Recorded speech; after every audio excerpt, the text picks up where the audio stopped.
Hello, welcome to Bloodhaus, the show where we talk about art house horror movies. I'm your host, Joshua Conkel. And I'm a deeply unhealthily obsessed film freak, Drusilla Adeline. Welcome to another week of Bloodhaus. I love when I don't have to lie. How's it going? It's going well. I'd been so sick the last week, and I think I mentioned on the last episode because I was like really dog-tired sick at that point. And it's been a miserable week of hypochondria and actual sickness and anxiety. Yeah. And you can kind of maybe hear a little bit of phlegm in my voice, but I am feeling so much better. Ivory and I just had a lovely morning out in Burbank, our home stretch of Magnolia Park, where we now live. And we got vegan, like spooky hot dogs from the Frankenstand for lunch. What's spooky about them? The whole stand is like goth and is like served by a fake skeleton, and the guy that runs it is super goth. And it's like it's all vegan, and so like the different like brat options are like the Lugosi, the Karloff, like cute. It's really good, really tasty. Got coffee at Romancing the Bean, walked around, stopped by Hollywood Book and Poster, and got an original one sheet for Naked Lunch and a Devil's Lobby card. Ooh. They fucking always come through.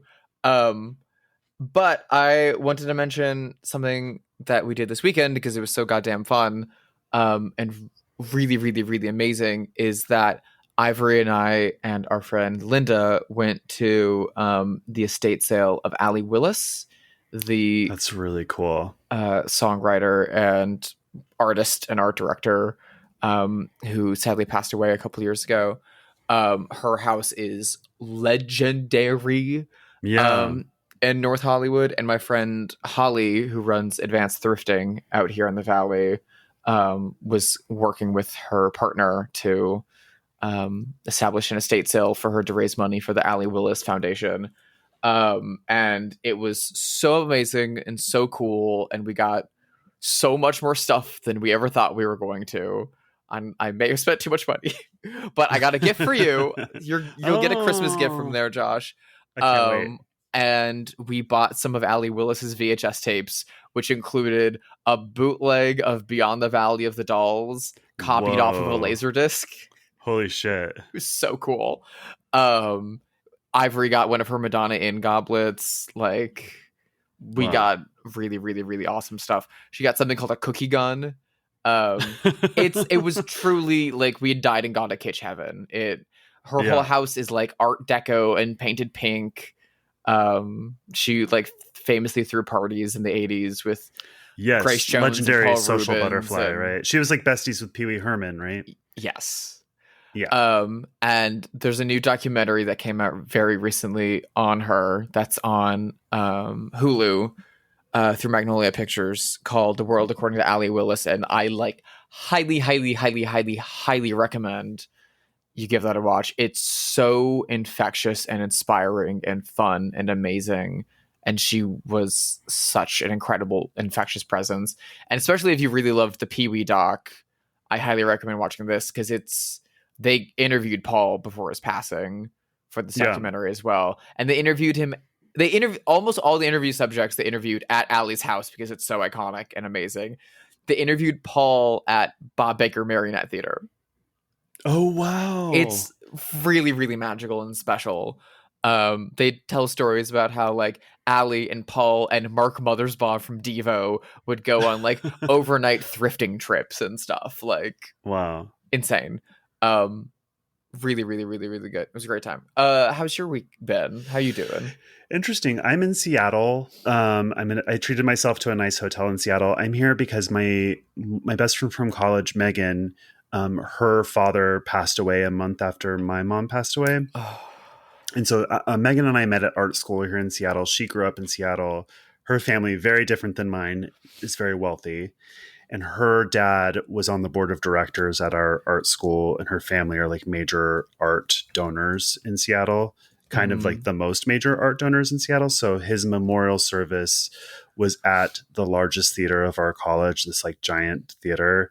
And so it was just packed full, and sort of an unofficial college reunion. All of my college friends flew in here. None of us have been in Seattle at the same time since college. And I saw a lot of professors and just walking around Seattle. And that's been nice. It's such a different city than it was when I was growing up, of course, which is always the way. But I feel like I've mentioned this movie on the podcast a lot, but it's a movie I really love. It's one of my favorite movies of all time. And I kept telling people who are not from Seattle as we were walking around downtown Seattle, like, oh, have you heard of the movie Streetwise? It's this really incredible documentary from the 80s about street kids in downtown Seattle. You should go see it. And so that was night one. And then on day two, everyone was like, I went back to my hotel or my Airbnb and I watched Streetwise on YouTube. It's so incredible. And so I actually watched Streetwise again that night too. And it turns out Megan, her parents, her dad and her mom, who are both, passed away now, knew Mary Ellen Mark, who was the photographer. Oh my God. Whose husband made Streetwise. So the story is Mary Ellen Mark was this photographer in the early 80s, and she got an assignment from Time magazine to come to Seattle because at that year, I think the year was 1983, Seattle was named the most livable city in America. And so they decided, let's go see what it's like to photograph homeless kids in quote unquote the most livable city in America. So she came and befriended all of these homeless kids and took some extraordinarily beautiful street photography of these kids, especially of a young woman named Tiny, who was a 14-year-old sex worker. And then the photos were so beautiful, they became so famous that her husband, who was a documentarian, came back the next year and made a documentary about the kids, which is called Streetwise. Which, listener, if you haven't seen it, it is, I mean, Drew, I know you've seen it. It's extraordinary. Yeah. It's like so beautiful, absolutely gut-wrenching, but so beautiful, so human, so funny in some parts. It's just one of the most extraordinary things ever. And it just makes me, in a weird way, love Seattle, even though it's so dark. You know what I mean? I mean, I get it, though. Yeah. There's very few movies that, if I see them out in the world, if I see them brought up in any context, immediately make me think of a certain person. And any mention of Streetwise automatically makes me think of you. Oh, because the first time I ever heard of Streetwise was from you. Before it got a Criterion release, before it was restored, anything like that. Yeah. It's such a just perfect movie. Just absolutely perfect. And so I actually looked at the Wikipedia, which I hadn't thought to do, I don't think, as I was watching the movie this time. And there's a girl in the movie whose name is Lulu, and she's kind of like a butch lesbian sex worker who's like often getting into fistfights with men, probably not mentally stable. And it turns out that she went on to become one of the victims of the Green River Killer. Oh my God. So the Green River Killer got caught in the early 2000s, I want to say, but my whole childhood from like the 1970s into the 2000s, Washington had a serial killer who was active for 30 years because he wasn't very active. Like years would go by before he would claim another victim, and he only killed sex workers, which unfortunately don't get the kind of attention that they deserve to get. And so she was one of his victims, one of the one of the girls from Streetwise. That's crazy. That's so fucking heartbreaking. There's so many amazing. I was having a conversation with our friend Jose Gallegos off mic. Obviously, I think it was in a group chat that you were in about the kinds of like up to the minute fiction films that don't exist anymore about like real life political topics. But I was also reflecting at the same moment on the kind of documentaries that we don't get anymore, or at least don't get the kind of main spotlight that they used to get. And I was thinking about, Paris is Burning and Hookers on Davy and Streetwise and Decline of Western Civilization 3 especially.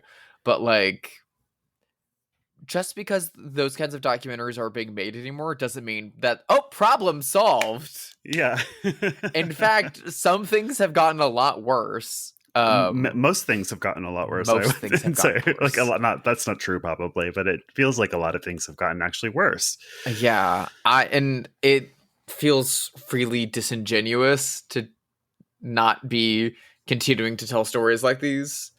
It's funny. I think about the juvenile delinquent movies that I love that were so popular in the late 70s, early 80s, and those never get made anymore. And the only teen movies that we get are like sort of like goody kind of movies about prom or whatever. And those are great movies. I have nothing against those, but it's like, where are the movies about the kids on the fringes? Like, why aren't those getting made? Because they're still out there. There's still poor kids who are living on the fringes. You know what I mean? It's just like sort of weird that they don't get made. Yeah. I feel like there was this kind of, in the mid 2000s, this perception of like, well, now that everyone has the internet, everyone's connected online, and everyone has friends now, and everyone's happy. So whatever. And we'll make a movie like Sex Drive, where like even the weird kids are gonna meet a hot girl on Facebook and then travel down to Florida to get laid. Like, yeah. I mean, I guess there's Euphoria, which when I only watched the first like 3 or 4 episodes of that, but I was like, oh, this is kind of how my teen years were. Yeah. You know, like... Euphoria reminded me way too much of my adolescence, especially growing up with a teenage addict for a sibling. Like, it's really, really, really too real in a lot of respects. But I also really dislike the creator of Euphoria and where the show took a turn after the second season. And I'm hearing rumblings that season 3 is going to be a lot more like The Idol. Oh boy. It's too late to do season 3. Can't they just admit that? I mean, I know that they stand to make a lot of money, and I guess I'm talking about the network. Yeah. But like, all of these stars have gone on to do other things. It's been years. Like, let it go. I know. You know? I don't imagine there'll be a season 4, but we'll see. There's no way. No way. Have you seen, other than Streetwise, have you seen anything good? Is that... Yes, actually. Well, I don't know if I would say it's good, but it was definitely for me. I was scrubbing through Tubi a week or so ago. Which you kind of have to, because it's really disgusting. You really have to like scrub and like clean and dig. There is definitely something subversive about being on Tubi. But I like it. You know what I mean? It is grimy. And I want to say the title right because the title is counterintuitive to say. The title is, Are You in the House Alone? You want to say, Are you alone in the house? That's insane. Are you in the house alone? Yes. I mean, and it's from 1978. It's a made-for-TV movie. It has Blythe Danner in it. It's got, what's his name from The Substance who replaced Ray Liotta? Dennis Quaid. Dennis Quaid is in it. He's one of his early roles. He's so hot.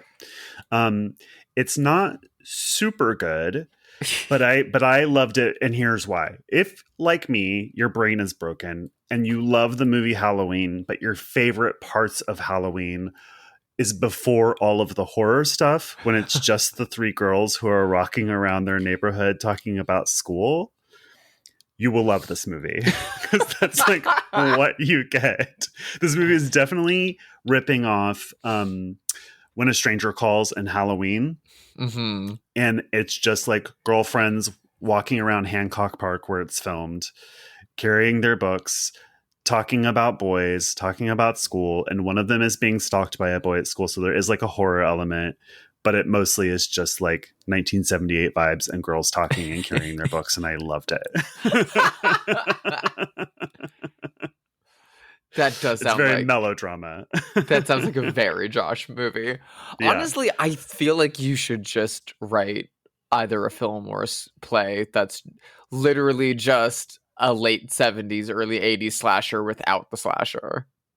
I tried to write a play many years ago called Slumber Party 84, which was like a teen girl's slumber party. And then, it was just in one room and it was just about boys and school and stuff like that and the gossip. And then girls like gradually started disappearing and not coming back. And that was it. Yeah, but it's hard to do. It's hard to do. Yeah. But honestly, like, I feel like you'd have to balance some kind of line between a like Dazed and Confused. Fucking what's the 50s version of that? The George American Lucas Graffiti? one, American Graffiti. Some kind of like that on the border of like, you know, slice of Real life. talky, 1978. you know. Yeah. Yeah, Very like Richard Linklater-y kind of. Totally. Yeah. But you know what?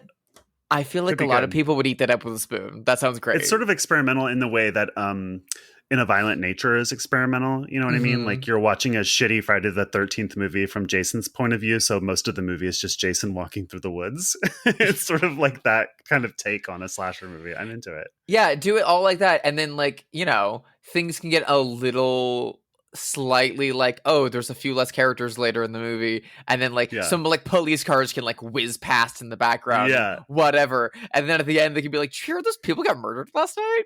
It's so weird. Anyway, Triggs in 3 minutes. I wanted to announce something for friends of the podcast, Steve and Kay.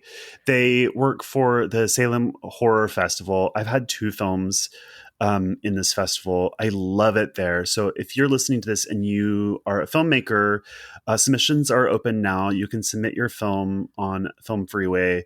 They are wonderful. It is a really awesome film festival. They're super supportive, and it's really cool to spend time in Salem, Massachusetts, just in and of itself. I can't recommend it enough. Please submit your film if you got them. Submit them if you got them. It is one of the better like destination film festivals. Like, especially as like a current Angelino, I'm like, oh, I would love to step on a dead leaf. Like, oh God, it's the best. Please. Speaking of film festivals, Beyond Fest is going on right now in LA. I'm about to be at a ton of those screenings, and Beyond Fest just did the new restoration of Ms. 45, which I was at, and I did the art for the new Era release. But I made a bunch of pins of the new artwork for the Ms. 45 release. Right. Just made them at my house just for funsies, and I've got a shit ton of them. So if you're going to be at Beyond Fest, come find me, and I will give you some Ms. 45 pins. I have a bunch, but only for people at Beyond Fest. So come hang out, come say hey. I won't tell you what screenings I'll be at, but I'll tell you right now, I won't be at the Arrow. I don't live on the West Side. Yeah, we're not going to the West Side for.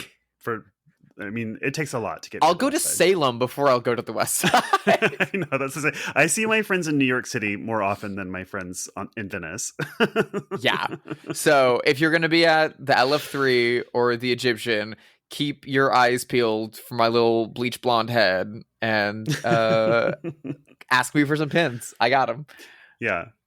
Well, speaking of Venice, our movie of today is set there and filmed there in 1980. This is a movie from 1980, written and directed by Vernon Zimmerman. It is Fade to Black. Are you an actress? No. It's amazing. You look exactly like me. We know. Everybody says that. What was the name of the movie that Tom Yule took you to see in 7 Year Itch? Who the hell cares? It was a creature from the Black Lagoon. Hey, how did you know that? It's great. Go to a lot of movies. It's my thing.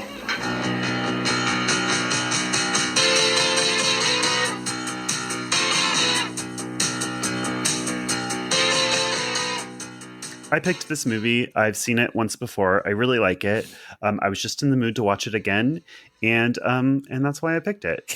This is a movie that Drew and I have both seen and we both like, and we watched it again. And that's the backstory on this. Well, that's the episode. Okay, like and subscribe next week. Thanks, everyone. This was like a pretty rare movie for a while. I'd seen like images from it. As a child of the 80s who watched a lot of like, you know, spent a lot of time in the VHS horror section, I don't recall this cover from my childhood, which is not to say it wasn't around and stuff. I just personally don't recall this being a thing. The poster art, VHS art of this movie is so fucking awesome. It's like so iconically like 80s movie poster vibes to me. Yeah. I adore it. Is it the one with all of the costume looks that he does? No, it's like all black and then airbrushed is him in the like half Dracula makeup, like coming out of the darkness holding a box of popcorn and drinking a soda with like a monster hand and a mummy hand. Maybe I do remember this. I don't know. It is really beautiful. You're right. It is incredible, this art. I feel like the one with all the different like makeup looks, which has like radiation lines around all of them for no goddamn reason. Yeah, it's not good, that one. I think that's from like a 90s VHS release, from what I can tell. Yeah. There's another one that's got Marilyn in the center that's kind of very like Day of the Locust-ish. There's a few different ones.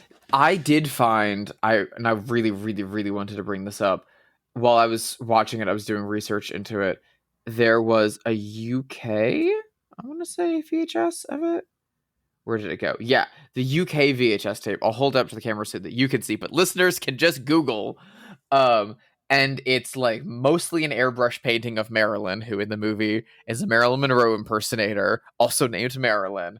But it's like the airbrush, it's just doing Marilyn Monroe. It's not doing anything. It's just making it look like Marilyn Monroe is in this movie. Her head's tilted like all the way back, sultry look on her face. And then like Dracula is coming from the left side. Oh, yeah. It's fucking awesome. Like, if you took the type off of that and put that on a t-shirt, it would sell like bang. Like, you could sell that on Hollywood Boulevard. That's really cool. This movie really is such a Hollywood Boulevard movie. And it ends on Hollywood Boulevard. In the best way. But it really does feel like, and this is like LA before the Hollywood Boulevard mascot trend, but it really is like so steeped in like the most Americana Hollywood. And it does get into deeper cuts, but it is so like Marilyn Monroe, the goddess idol, and Dracula, the dark villain, and Casablanca, the eternal romance. It is dealing with this like American mythos, like Mount Rushmore of cinema that doesn't exist. Yeah. And I like that for the most part it's dealing with characters in the shadow of that mythos, almost entirely on the outskirts. Yeah. So he and all of his coworkers all work at like a distribution plant. Like, they're not designing the movie posters. They're not working for a marketing company. They're not working for a creative agency. They're just printing them and delivering them to like theaters and distributors. Yeah. Yeah. So this movie is about this kid, Eric, who is obsessed with movies, and it breaks his brain and he kills people dressed as like classic movie characters. Basically, that's it in a nutshell, just before we get too ahead of ourselves. Unless you want to add anything to it. He's in love with a Marilyn Monroe impersonator. His brain is broken. He's sort of a Travis Bickle kind of person. He lives with his aunt. His parents are dead. And he just goes apeshit and starts dressing up as silent, like old classic Hollywood characters and killing people. I think you're bearing the lead, Josh, that this movie's really about a psychology professor named Dr. Moriarty, who's collaborating with the police department on whether or not the media of today is warping the minds of the youth. That's what this movie's about. That storyline is such a dud. Like, cut that whole storyline out of here. Don't you think? Isn't it the worst? It has no business being in this movie whatsoever. And every time they cut to it, it drags the movie down to a halt. And the first time they cut to it, there's no context for it because no crimes have happened yet. It's crazy. Anytime they cut to that story, I'm looking at my phone, and I'm not a person who looks at my phone in a movie, but I like cannot resist. The other insane thing is that like you get like one scene of establishing this character and then the like female cop that he's paired with, and then the next time you cut to them, they're in bed together, and you're like, what? What? It doesn't make any sense. I love the kind of like old school melodrama elements of this. So Eric lives with his aunt because his parents are dead. And right away, his aunt is in a wheelchair. She carries a baton with her all the time for some reason. She's a former vaudeville performer. As was Eric's mother, we learn. She's in a wheelchair because she had to rush home from a party when Eric was a little boy because he was sick. So she blames him because she got into an accident on the way home. It's all very Sometimes I want to say, what's eating Baby Jane? Whatever happened to Baby Jane? It's all very melodrama. It's all very, hagsploitation kind of that element of the movie. And they have a very like contentious relationship, but also an almost Kinda incestuous sexual. relationship, because like there's some scenes where she's like throwing a fit and throwing all his things across the room and being like, "You idiot, you never learned nothing from the moving pictures. That ain't no art. You're genius. You think you're so smart." She's doing all that. But then in other scenes, he'll be like, "I'm going out." And she's like, "Oh, when you come back, you'll give me that nice special massage, right?" Yeah, It's that feels real very creepy. Very creepy. But then I on thought top so- of that, like the psychologist B plot near the end of the movie just randomly drops, "I looked into that Binford kid. Turns out some old lady that told him that she was his aunt. It's actually his mom. Isn't that crazy?" And it's like, how would What? you know that? And also, like, what? Like, what's the point of that? Doesn't make any sense. It that part of it dilutes it so much. It's so bizarre. I thought it so much about how the aunt hates that he's into classic cinema because she thinks it like rots his brain, and how now a parent would be like so delighted if their child loved classic cinema because that would be considered good for their brain compared to just like looking at TikTok all day or whatever. know. You'd be like, "Oh, thank God my kid lives like 1940s films. Like, he's going to college, thank God." Dude, if I had a child and I came home and they were in their bedroom watching Kiss of Death and painting a Dracula face onto themselves, I would go in there and help them, and it would be a Hallmark moment. It would be the sweetest, What a cozy, delight. like... That's what Eric I'm saying. also- Like, Eric Binford would have had a good, normal life if it just wasn't for his aunt. He's fine. He's also really cute. His fashion sense is really good. The Dennis whole Christopher's really aesthetic cute in this movie. Yeah, he's got those 80s blazers and ties. He's with got his the hair pins slicked back on and him. nice. Yeah, I Yeah. mean the whole aesthetic is He's very ducky. new wave. It's really cute. The movie's Yeah. really cute. Everyone looks great. It's very new wave. It's 1980, so but most things from 1980 like are sort of a bridge between the 70s and 80s. This is not. This is like very forward. It is. We are in the 80s in the best possible way. Everyone looks chic. Everyone looks great. You're getting punk and new wave. Marilyn is so hot. Her outfits are so cute. I love her so much. It's Young Mickey crazy how Rourke much is she so does hot. look like Marilyn Monroe. Crazy. It's crazy. And I can see why Hollywood- she didn't have some big career because like what are you going to do with her really? Yeah. As an actress. Hollywood has been so obsessed with recapturing the magic of Marilyn Monroe and has made so many movies about Marilyn Monroe and has cast so many famous actresses as her. We recently got Blonde. We're not going to talk about that piece of shit. But like they're constantly trying to like... I was also thinking about LA Confidential while rewatching this, which has the big subplot about sex workers that are like celebrity lookalikes and how Kim Basinger plays a sex worker who like dresses up as Veronica Lake and is supposed to like fulfill people's fantasies. And my biggest problem with that movie the entire time is everyone keeps being like, "It's so crazy. You can't tell the difference between her and Veronica Lake. Like, oh my God." She looks nothing like Veronica Lake, even a little bit. I Yeah. really think like in the 90s they were banking on like, no one's seen Sullivan's Travels, we'll be fine. Yeah. Meanwhile, she looks an insane amount like Marilyn Monroe that like it's weird. Yeah.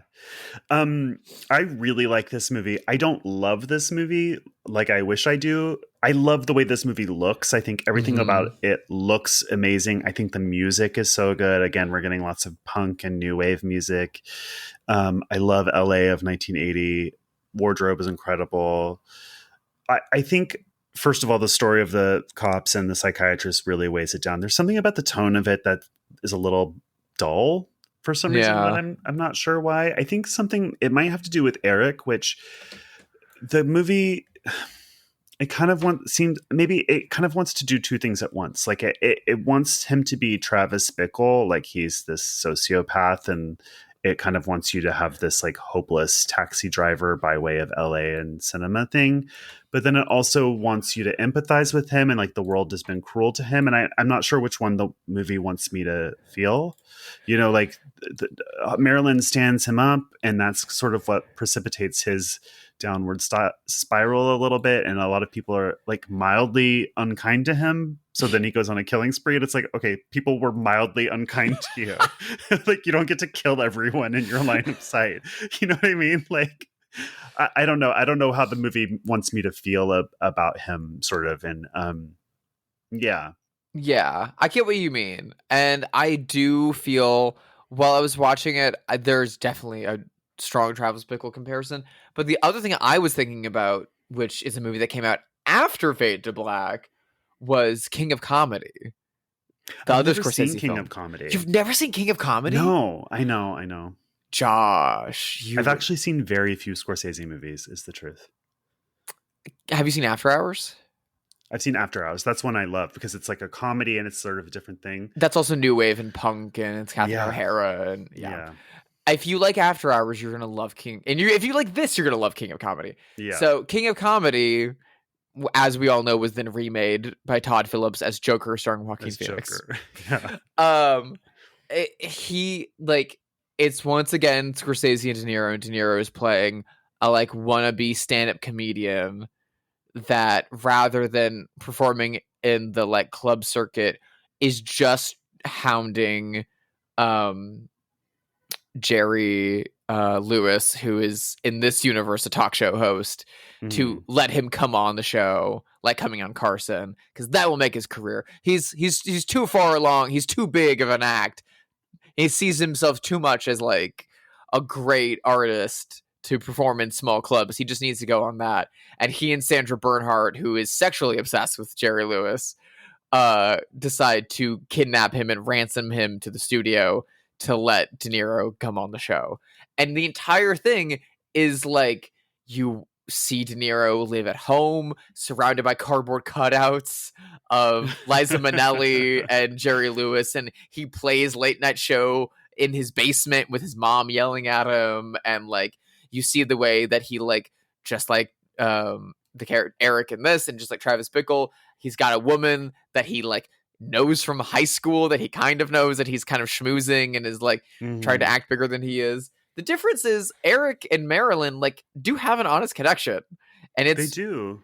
It's only mildly fucked up because she forgets one thing, and then he kind of forgets about her. She doesn't even do it in a cruel way. She just simply forgets and then rushes to meet him because she just forgot. He doesn't know that, of course, but like, as somebody who stood people up twice last year just because I'm flaky and I didn't write it down, yeah, she's not a mean person. She just forgot. Yeah. And I feel like this movie could have used a bit of an injection of, I'm not saying Scorsese should have directed this. He was busy with Raging Bull at the time, but like it needed more of that. And if you think about Taxi Driver and you think about King of Comedy, they almost rarely cut away from the perspective of their main character. King of Comedy cuts away for a handful of like dream sequences, but that's again getting into the mind of the main character. And Taxi Driver cuts away only to give you Sybil Shepherd's world, but then he leeches in. You get like a little bit of Albert Brooks doing his little match trick, and then all of a sudden you'll notice that De Niro's in the background of the frame and will walk in. Yeah, but I'm not sure that Vernon Zimmerman is the world's best director. Although, if you are an elderly millennial like I am, he is the director of Teen Witch, which is a dearly beloved film of mine. He didn't direct Teen Witch; he just wrote it. So, that's right, he wrote it. Well, there you go. The only other movie he directed was The Unholy Rollers from 1972, which might explain why there's so many roller skating references in Fade to Black. Why Marilyn works at a skate shop in Venice. Yeah. Yeah, this movie's so great and so fascinating and I really love Eric's commitment to his like film fandom. I almost wish, and you know, there's a scene in which he pitches a movie idea to an executive in a car, which feels also kind of odd and out of place, and then gets revenge on that executive, which feels like maybe the most justified. That is the most justified, I think. But I feel like that one doesn't have as much like cultural blowback as the death of his aunt / mom does. Like Yeah. you get like a whole investigation into like who pushed an old lady down the stairs. Yeah. But when like a major film executive is shot up like In a beauty gangland parlor. style at a barber Yeah. shop, it never gets brought up again, I know. to the point that it's like treated in a way that you kind of don't know if it's supposed to be a fantasy or not, but I guess it's not. I don't know. I love that we get to see so many movie marquees in this Oh movie. my God. I love movie marquees in movies, and he's going to the movies so often, so that's like a real treat. I won't spoil anything, but technically the finale of this movie takes place at the premiere of Coal Miner's Daughter, a movie that I really love. Not to mention that there's posters up for Little Darlings at said premiere. Yeah. It's also fun to note that this movie is produced by Irwin Yablans, who produced the original Halloween. Which there's footage of Halloween in this movie. And there's a poster for it in his boss's office. Yeah. And literally, I mean, all the movies in this are all like old Hollywood staples. And then you get Halloween, which had come out like 2 years before. And I was like, why the fuck is he watching Oh, it's produced by Irwin Yablans. Okay. Right. Yeah, because otherwise we get, of course, Night of the Living Dead, which is in every movie ever because it's public domain. Creature from the Black Lagoon. And then most of the movies he watches, truthfully, are movies I don't know. Because it's a lot like of film old noir. Gangster movies and film noir movies, which I don't watch. His biggest obsession is White Heat, which is where the name Cody Jarrett comes from. Yeah. And where the climax of this film comes from. It's a mix of that and some would also say King Kong. But mostly White Heat. But one of the references, and because he also like creates filmic costumes for all of the murders. Yeah. Which is so fun. The Mummy one's great. The Dracula one's great. But the one that's the scariest looking to me is also the most like poorly aged reference, not in that it's bad, but just that like no one really has a reference point for this anymore, which is Hopalong Cassidy. Yeah, that makeup is terrifying. Yeah, it's very uncanny. It's really weird. There's something like sort of androgynous about that look as well. Yeah, it's very bizarre. And the poster that has all of the like different faces and looks and stuff like that has the Hopalong Cassidy one like pretty prominent, and it always scared me so much when I would see it in video stores.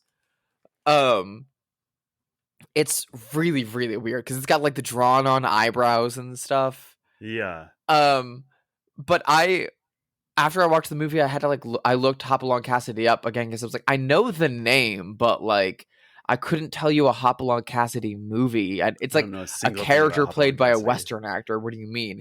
And I looked it up. 60 movies. Jeez. There are 60 Hopalong Cassidy movies and then a Hopalong Cassidy TV show. They made Hopalong Cassidy movies from like the 30s into the 50s. His Hopalong Cassidy, because he's wearing a painted mask kind of thing to look like the actor, I guess. Yeah. He looks like Slappy the Dummy from Goosebumps. Like he doesn't look like a human. He looks more like Jack Palance. Yes. Jack Palance had like some of the most uncanny features in old Hollywood, to the point that I was like, was Jack Palance Hopalong Cassidy? And no. It's very off-putting. I also think his Dracula look is off-putting because he, essentially that sex worker dies by accident and then he drinks her blood, which is really disgusting because he's just as Dracula. Really, really upsetting. It's no surprise that Quentin Tarantino has seen this movie. My Letterboxd joking review, and the thing that I always say to friends about this movie is that, like, there but for the grace of God goes Quentin Tarantino. Like, had he not sold the script and had he been slightly more socially awkward, this is what Quentin Tarantino's future would have been. Yeah. Well, the last movie that Dennis Christopher, who played Eric, was in was Django Unchained, which I've only seen once, so I don't remember him in the movie. But he plays Leonardo DiCaprio's lawyer who like arranges the sale of slaves. So apparently Quentin Tarantino loved Dennis Christopher so much that he extensively rewrote that role for Dennis Christopher, who was kind of only a mildly successful. He worked, but he wasn't famous or anything, right? So like that must have been such an honor for him at the end of his career. Like how excited would you be to be sort of plucked out of obscurity by Quentin Tarantino and like given a juicy role? That was like always Tarantino's reputation too, was doing that. I mean, when Pulp Fiction came out, John Travolta, people don't remember this. Was nobody who older. He was a joke. Yeah, he was like a punchline when Pulp Fiction came out. Well, and to a different degree, Samuel L. Jackson had been working and toiling in the industry for years, but had never broken through. He was just a workhorse. Yeah. Yeah. That Samuel L. Jackson is the most. How's the way to say this? Like, he's the highest grossing actor of our time in terms of like the movies he's been in and how much they gross and how much he makes in those movies. He's the highest grossing actor. And you can kind of argue that that's because of Tarantino. Yes. And you could also argue that's because of Marvel. Oh, true. Because he's in like all of those and gets paid like an insane amount. And they make... I forget about Marvel. Or used to make a lot. Seen those. It's really amazing how Dennis Christopher, for a moment in the late 70s and early 80s, had such a like teen idol run. He was in Breaking Away and Chariots of Fire, and he was in the late 80s It miniseries, and then he just kind of disappeared. And he's such a great actor. I guess he was in Circuitry Man 1 and 2. Sorry, star of Circuitry Man. I think he was in like one of the Star Trek shows and did some like TV. That tracks. Stuff. He's in multiple Robert Altman movies from the 70s. He's got a small role in Three Women, and he's in one of Altman's most underrated movies, A Wedding, which is fucking hilarious. I think he's so good. I think he's really, really, really good in this role. And it makes sense that the movie that Tarantino was supposed to do next was really inspired by this. The one that he scrapped called The Film Critic. Oh, yeah. The Movie Critic or whatever. Uh-huh. Which he pitched as like Pauline Kael meets Taxi Driver. Ooh, and that sounds good. Which like I think it was supposed to be like Brad Pitt or someone, but like that makes no sense. Like, Film Critic goes crazy and starts killing people. And everyone fittingly was like, "Oh, you mean like Fade to Black, the movie we know you like?" Yeah. I mean, would really like to see a modern take on, not a remake of Fade to Black, but like a modern take on, a Travis Bickle-esque film fan.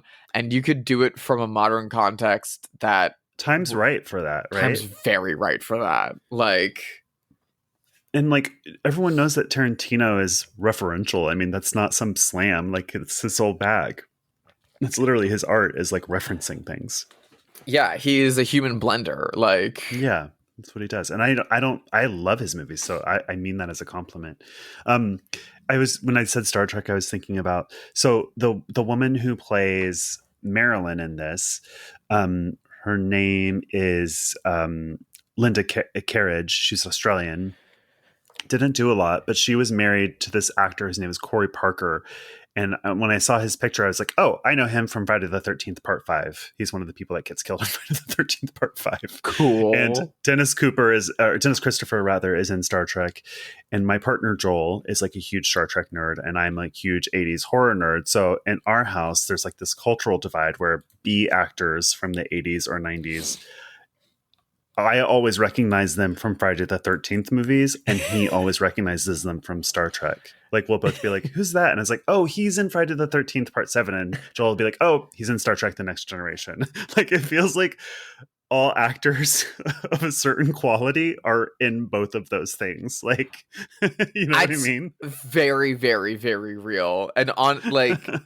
My girlfriend and I have the same thing, but for like late 90s and early 2000s actors, because most every actor at a certain point, again, from a similar caliber, will have done like a multiple episode arc on like a CW show or from an early 2000s slasher, because almost all of those are shot in Canada. And Vancouver. So it's a very small like acting pool that gets pulled from, and you see the same actors again and again and again popping up to the point that you get like really into one niche actor.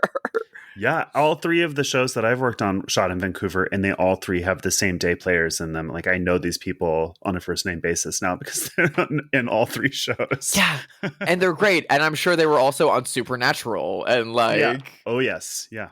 yeah. It's a cottage industry that needs more support. I deeply love it. Do you know what I would love more of in this movie is Marilyn and her little friend walking around Venice. I love them together. Love that. I would watch a whole movie about that. Just like single girls living in Venice in 1980. Well, that exists. It's called Modern Girls. Modern Girls. It's true. Which is great. Yeah. Or it's the entire series of Three's Company, but yeah, true. With maybe less hijinks. They're so fun and so cute. And when Eric comes up to them and starts his awkward little schmoozing, her friend is immediately like, "Get out of here, creep!" And Marilyn is like, "No, wait, this is cute. I like this guy." I'm the friend.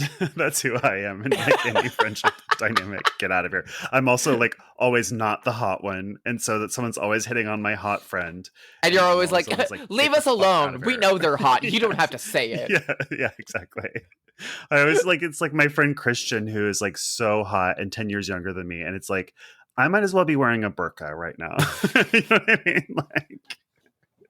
Like, oh my god. But I love her.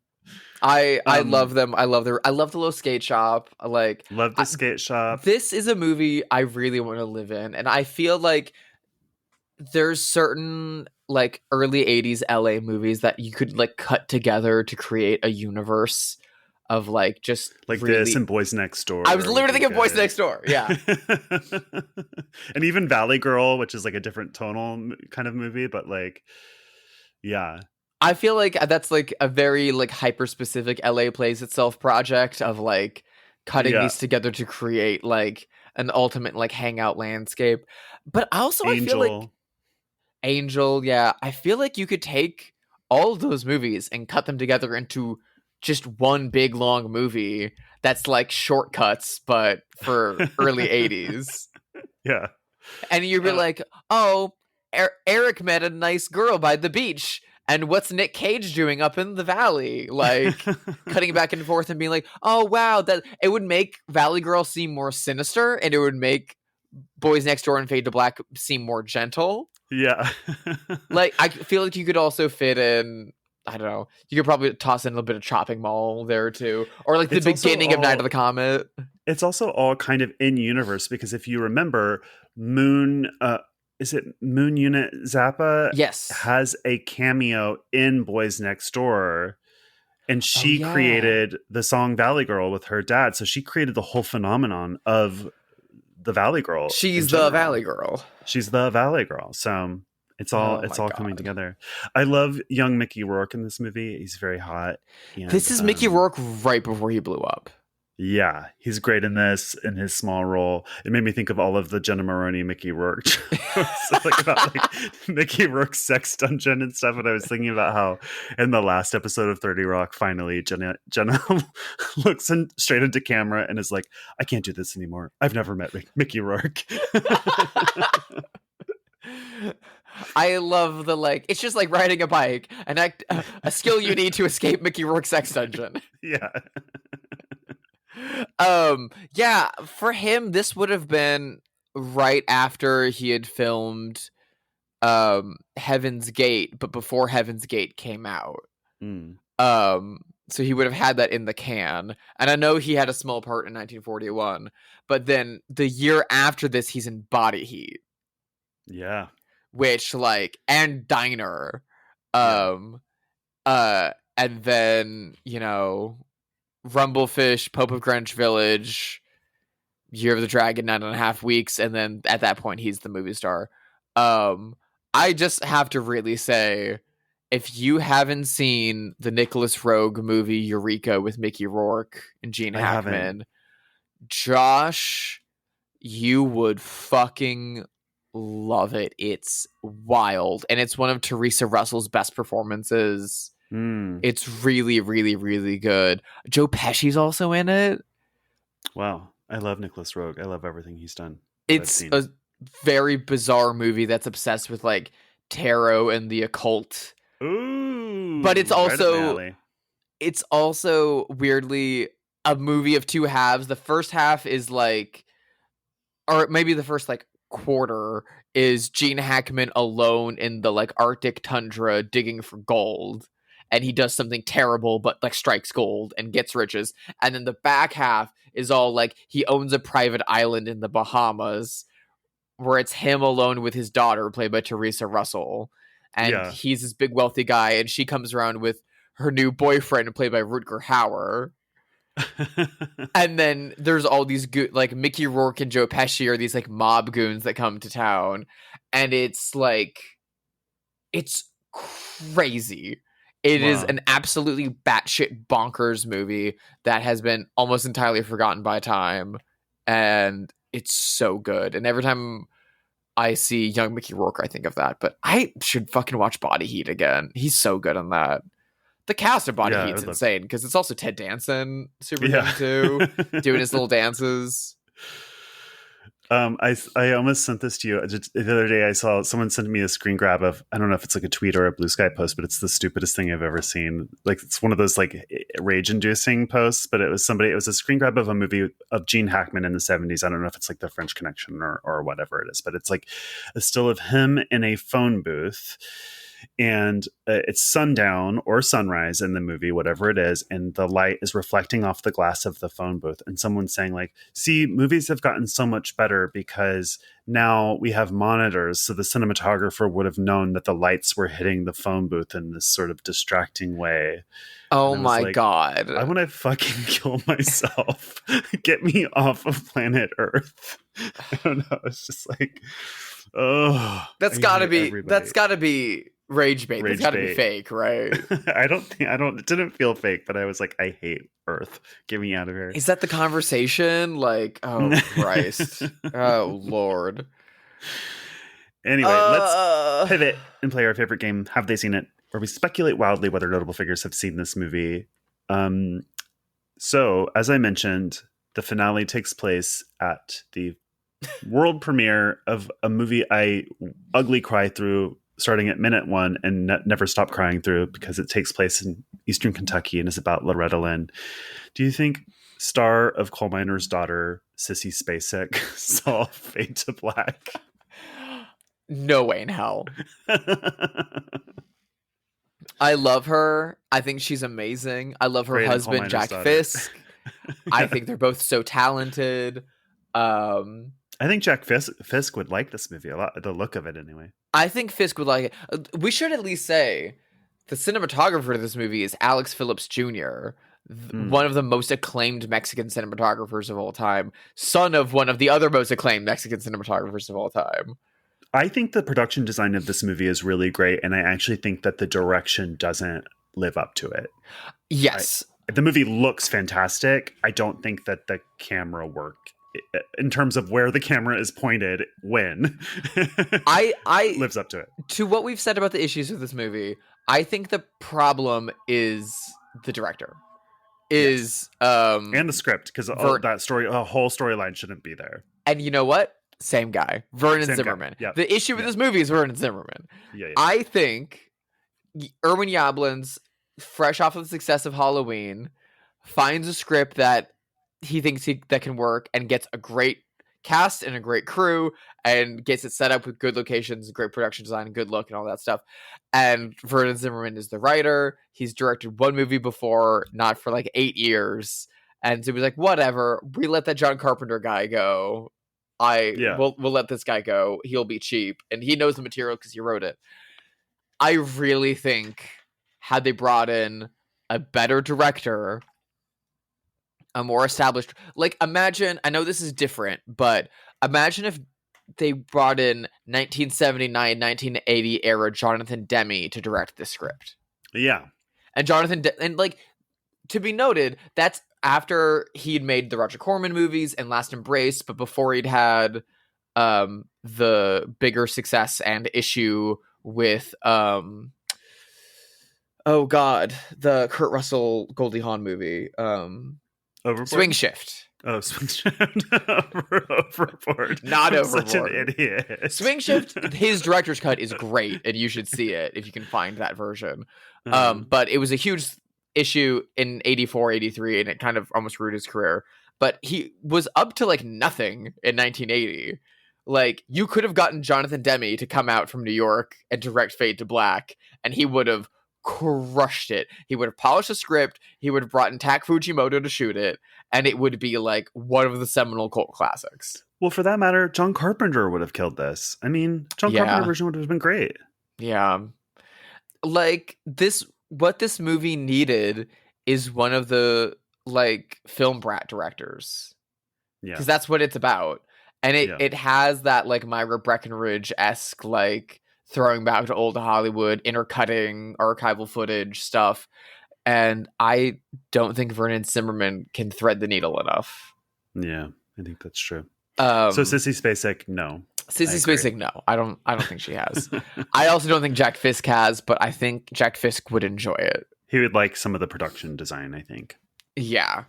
Because Eric's bedroom is really cool. The attic where Eric lives is really good. Love his bedroom. Yeah. It's much like your house in a lot of ways. My house has a lot more light than that, Josh. Fair though. So there's another director that I think would absolutely have crushed this movie around this time, but he hadn't made a feature at this point yet. He'd made some short films, and he was currently, circa 1980, working for the Walt Disney Company and getting nowhere. But by the early 80s, he would be off to the races with a successful directing career, and by the early 90s would make a movie very similar to Fade to Black that I think is a better love letter to the period than what Fade to Black ended up being. But this is someone that was steeped in horror obsession and new wave, and I feel like would have been a better fit for this movie had this movie been able to wait like 4 or 5 years for him. Do you think Tim Burton saw Fade to Black? Ooh, I bet he did. I bet he did. Because Tim Burton went to CalArts. I don't know when, based on his age. I don't really know how old he is. I think it was the mid to late 70s he was at CalArts. And then CalArts was the pipeline into Disney, because I know they had him working on the Black Cauldron and stuff like that. And we're like, your stuff's too scary for that. Yeah. I feel like maybe he did. I think he would like it as well. I think 1980, 1981, Tim Burton in a video store in like Valencia would have absolutely grabbed a copy of Fade to Black off the shelf. Dude was born and raised in Burbank. Like, yeah, I think he definitely saw Fade to Black. Totally. But you know what's funny is I just realized he's a spooky, gothy guy. Of course, we're talking about Tim Burton. I don't think I've ever heard him talk about horror movies, actually. Oh, I have. I'm sure he loves them, but also I'm not seeking out interviews with Tim Burton either, to be totally fair. But it's just like, I've always assumed he likes horror movies, but I don't think I've ever heard him talk about them. There's a handful of really great documentaries, I think produced by the BBC, on European horror films and Italian horror films. And there's at least one that I've seen that's highlighting Mario Bava that has a lot of interviews with Joe Dante and then Tim Burton. Do you think that Tim Burton still goes and sees horror movies though? Like, do you think he went and saw, I don't know, like Terrifier, I was going to say In a Violent Nature or Smile or Long Legs or things like that? I don't think so. Yeah. I think Tim Burton stylish ones. I think he's watching old stylish ones. I think he's watching things with Barbara Steele in them. I think he's watching Christopher Lee movies. I think he's watching Hammer and Universal Monster movies. And I think he's watching like Fellini films. And I think he's watching art films like that. Honestly, based on his output lately, I think he's mostly watching TV. I think Tim Burton watches a lot of Love Island. I'm not the biggest fan of Tim Burton. I really love his old 80s stuff, but I like deeply love Tim Burton's filmography up until a point, and then after that it's like jumping between rocks, trying to like hope you land safely. It's like playing hopscotch. It's like, okay, big fish is good, and then if we skirt around this stuff, there's things to like in Sweeney Todd. Yeah. And everything is, and I feel bad about it because like I want to every single new thing he does, I'm like, oh, that sounds like it'll be really good, and then you're like, I guess. And he really is such a visionary, truly. Yeah. But I don't know. It just feels like he doesn't have the juice anymore. There are 3 Tim Burton movies that I deeply love, and they're Pee-wee's Big Adventure, Beetlejuice, Edward Scissorhands. And then there's others that I like, like Big Fish, Sleepy Hollow. They're fine. I think Ed Wood is not only his best movie, I think it's one of the best movies. I like Ed Wood. Ed Wood is one of the most important movies to my adolescence and to who I am as a person. I fucking adore that movie so much. Again, the run of Pee-wee, Beetlejuice, Edward Scissorhands, even his Batman, especially his second Batman movie, I think is amazing. I love Mars Attacks. Sleepy Hollow is amazing. I do think Big Fish. I forgot about really Mars underrated. Attacks. I genuinely love Mars Attacks. I love Mars Attacks. I rewatched it recently and I entirely forgot about, despite the fact that he's top billed and is like one of the main faces on the poster, that Danny DeVito is essentially a cameo in it and like gets so killed immediately. Yeah, I love. He's got like 2 lines of dialogue. Lisa Marie Presley as the alien is so good. I love the way she moves. Physical performance is like brilliant. Martin Short is so goddamn funny in it. It's also my favorite. My favorite Sarah Jessica Parker performance of all time. So good. So good. That movie is insane, and it's wild that it was treated as like a big Christmas blockbuster. It's a great movie. It's a great movie. And much like another director who also lost his sauce, Terry Gilliam, who was like an icon of the 80s, and then by the late 90s, early 2000s, just entirely lost his sauce, and I don't know where it went. Mars Attacks was supposed to be an Alex Cox project after Walker. Yeah. And that fell through. And Gilliam's Fear and Loathing in Las Vegas was supposed to be an Alex Cox project and who was like shooting some of the film until Johnny Depp fired him and replaced him with Gilliam. Yeah. And it's always funny to me that both of those two movies, I feel like maybe Alex Cox cursed them. I feel like he did some kind of voodoo magic and he cursed Tim Burton and Terry Gilliam, and they still have careers, Burton much so more than Gilliam. However, they haven't bounced back since 98. Yeah. Big Fish from 2003 is the biggest and Sleepy Hollow are the 2 biggest exceptions I give Tim Burton, but I feel like the Planet of the Apes movies are kind of where he loses me. I'm sort of what he made the one this? Planet of the Apes movie, and it's god awful. I was like, I don't know what this is. It's really bad. And also the choice to cut the chorus out of Sweeney Todd is just so bizarre to not have a chorus. It's very weird. I like the movie, but it's not as good as a stage production. I like the movie too, but yes, of course not. This is a person who's much more likely to have seen Fade to Black. This is a person who loves movies and loves horror movies and references movies in his movies. Ty West. Oh, Ty West has totally seen Fade to Black. Oh my god. Okay. Well, it's a rare. It's kind of an obscure movie. It is a very obscure movie. You can see it in Maxine though a little bit. Oh, very much. This does feel like a big touchstone for Maxine in the same way that the Angel movies were. I remember the part of the reason I saw this movie was because it was on a list of super hard to find rare movies. Yeah. And then it was a year later that Vinegar Syndrome was oh, we've restored it and put it out, and now it's streaming on Shudder all the time. And I was like, oh fuck, God damn now it. It's easy to find. The hunt's over. Which is great.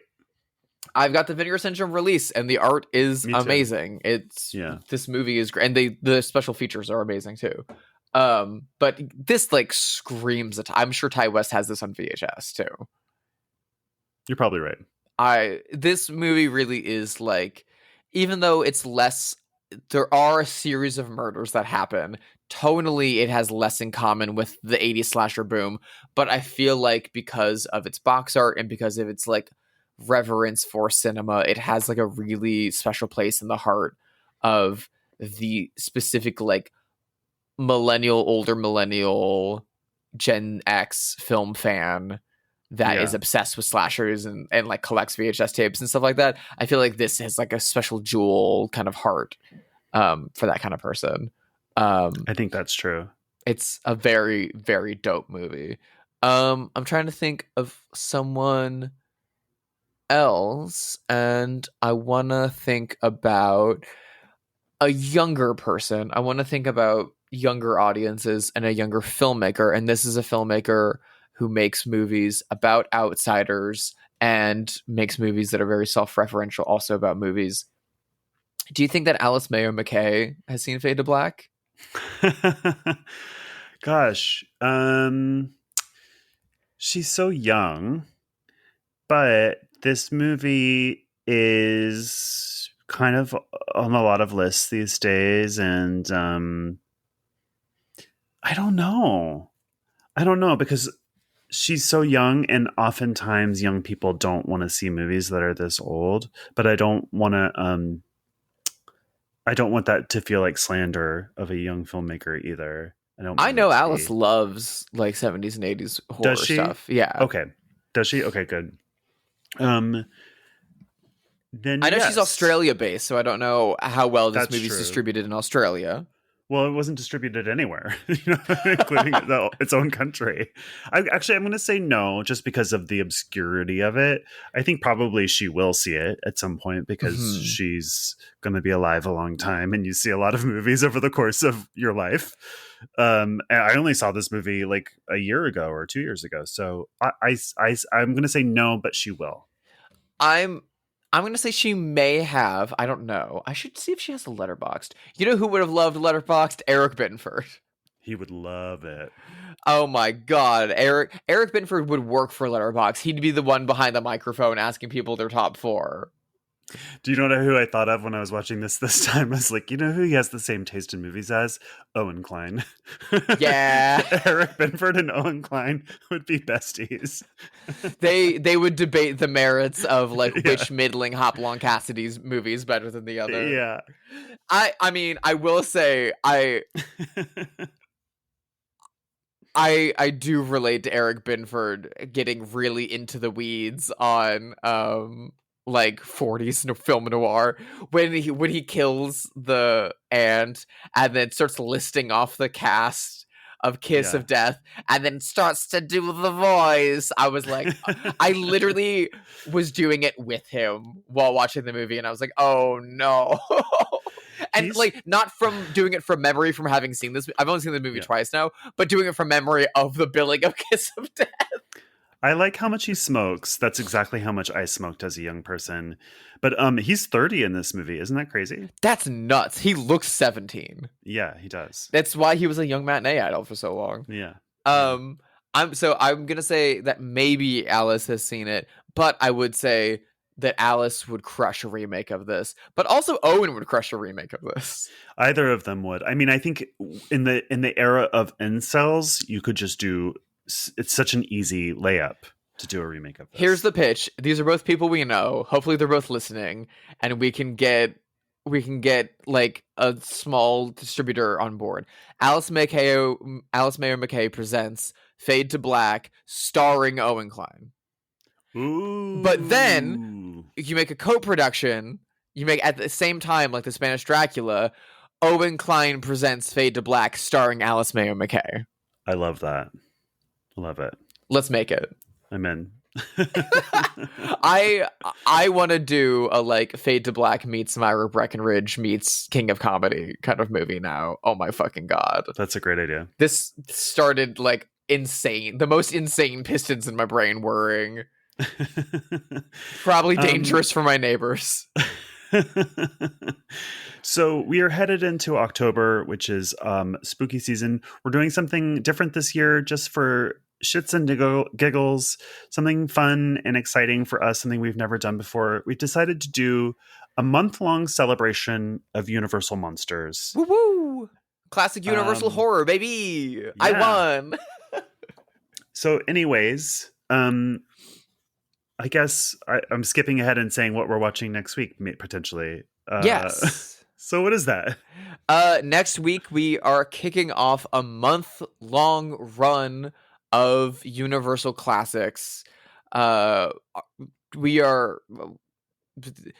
Not to say that they're not all art house qualified, but we are going for both icons of the genre, but also the artsy and weirder spectrum offered by what the Lemley gang was up to from the 30s to the 50s, with these like classic generation boom monsters. So next week we'll be kicking off October proper with the movie that launched the Universal Monsters proper. My father, ladies and gentlemen, we will be watching Dracula. Can't wait. Bela Lugosi, Todd Browning, it's Dracula. It's Dracula. Yeah. It's my dad. It's Dracula. And thank you for listening to this episode of Bloodhaus. You can rate it wherever you listen to podcasts. You can email us at bloodhousepod@gmail.com. You can follow us on Instagram. Drusilla, where can people follow you? You can find me and my work over at sisterhydedesign.com. And I've got a bunch of new work out there. The show Harlan Coben's Lazarus, which debuts on Amazon Prime on October 22nd, features new art by me. The whole campaign, very, very, very proud of that. Big new show with Sam Claflin and Bill Nye, not the science guy, the British actor.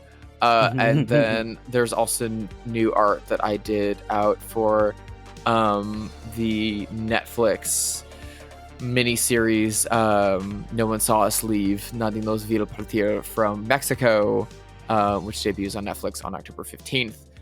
Those are both out and on my site. You can check that out, and you can follow me on Instagram at sisterhyde, and you can follow me on Letterboxd. If you look for Drusilla Adeline or Sister Hyde, you can follow me over there and see what I thought of classics like The Castle or Silkwood. What about you, Josh? How can people dress up and trick-or-treat in your neighborhood? I am at Joshua Conkel on Letterboxd or Instagram. And don't forget, once again, that you can submit your films to Salem Horror Fest on Film Freeway. Submissions are open now. Great festival. We love those guys. Please do. And see us next week for Dracula, and happy spooky season, everyone. We'll see you then, my children of the night. What podcasts do you listen to? Bye.